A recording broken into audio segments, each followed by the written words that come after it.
What's up, my friends? Today we're going to be talking about the DeFi lending platform Kava. I don't see many people talking about it online, but it's a lending platform which is here to stay and has massive potential and a juicy 23% APY. Let's talk about Kava and the potential of owning 1,000 Kava tokens. Of course, this is not financial advice and really just a video for entertainment purposes. And if you're interested in more of this content, do me a favor by minting me a subscription down below. So let's get started. Kava is a cross-chain decentralized finance lending platform which allows users to take out loans by locking in collateral in exchange for USDX, a stablecoin which is soft pegged to the US dollar. And there are three founders. Brian Kerr is the current CEO of the platform, who previously worked as an advisor for several blockchain and crypto platforms, including Snowball and DM Market. He's had a really successful career and has been educated in business administration. Next up, let's talk about the next one, which is Rudia O'Donnell, and he's a physics graduate and listed as the second co-founder, and he's also a former data analyst. And then the final co-founder is Scott Stewart, and he actually was a former professional poker player who currently works as a product manager at Kava Labs. So hopefully this guy, won't be a complete degen and gamble all of your Kava away, right?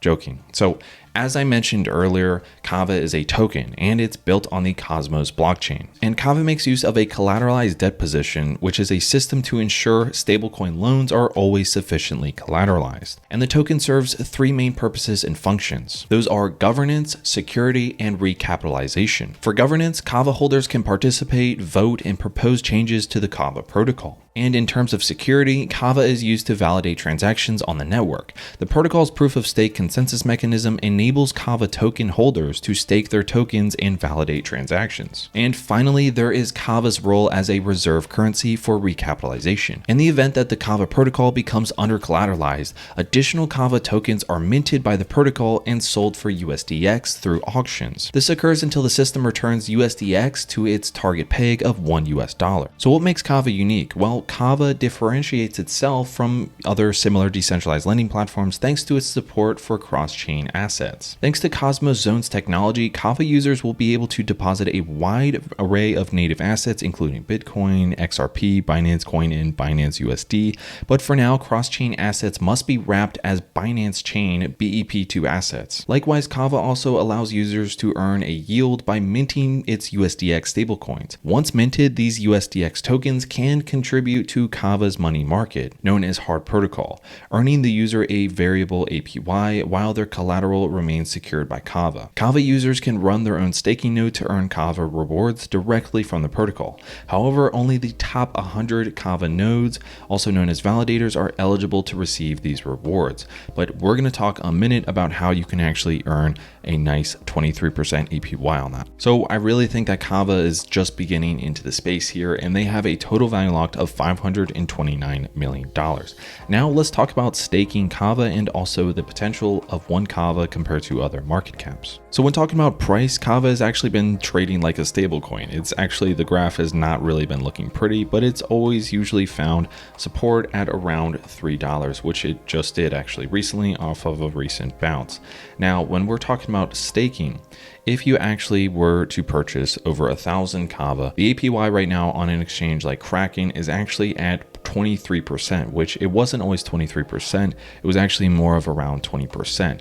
Now, this is really good, and I don't really see this amongst other exchanges. Now, that yearly reward can also change, and it can go back down to 20%. It could also go lower, but I've never actually seen it lower than 20%, and recently they raised it to 23%. So just another incentive for more people to buy and stake Kava. So right now it is ranked at the 116 mark. So if we wanted to compare that to the price and market cap as of one Bitcoin right now, that would make it one Kava token at $4,700, or an upside of 1,446x. Now, if we wanted to compare this to the top 10 or the top 20, if it was at the same market cap as of right now, as of DAI, that would put one Kava token at a potential price of $62. Do I think it's going to get in that mark? Not personally, but that doesn't mean that I don't think that it's going to grow a lot. In fact, I do, and I'm bullish on it. So personally, I see Kava in the 60th to 70th position right now as of these market caps, which is around the 1.5 billion market cap mark, which would put it at a price point of around $10. So I think right now, the one thing that's actually holding Kava back is cross-chain assets must be wrapped as Binance Chain BEP2 assets. Now, I think once they get over that issue or they resolve that, I think that Kava is only going to grow. So for example, if you were to have 1,000 Kava right now at an annual yield of 23% APY over a length of, for example, 5 years, then that would actually make your overall earning in 5 years $5,899. Now, if you were to put in a monthly recurring deposit, let's just say it was a monthly amount of, for example, $50, that would make your overall earnings up to $8,000.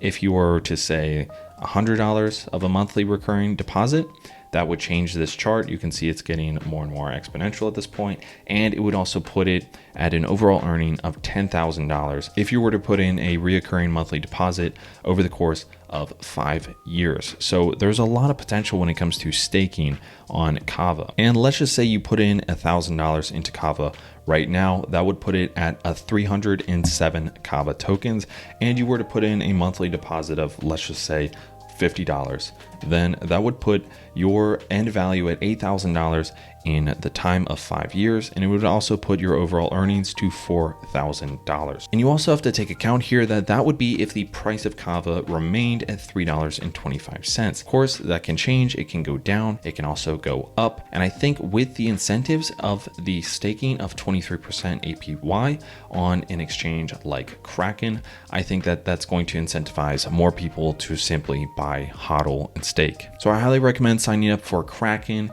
if you want to get a simple staking experience and get 23% APY. Now, I've heard that you can actually use different lending protocols and you can get an even higher APY, but if you want a secure exchange, then I highly recommend Kraken. And like I was saying earlier, these investments are with the current price. So if that price was to go up to, for example, its all-time high of, I believe it was around $5, $8 actually. If it were to go up to that price, then these numbers would change, and this number, the end value, would go up a lot more. So just something to take into account here. Do I think that it's going to go up to $8 again in the future? Personally, I think so. I don't know exactly when, but during the next bull run, I'm sure it will. So I think that once it's not mandatory for cross-chain assets to be wrapped by Binance chain, then I believe, and I personally think, that the market cap and the price point will exceed, and I believe that it will go to a spot in the 70 to 60th range right now, which would be a 2 billion to 1.4 billion market cap at this price point. So those are kind of my thoughts on it. As of when, I don't exactly know. We have to see a lot more other bullish things in the market as a whole. So these are just some of the reasons why I'm bullish on Kava, and also some of the reasons why I think, it might be of interest to some people to buy and stake 1,000 Kava tokens. Of course, it's not financial advice, just my thoughts. Let me know what you guys think in the comment section down below.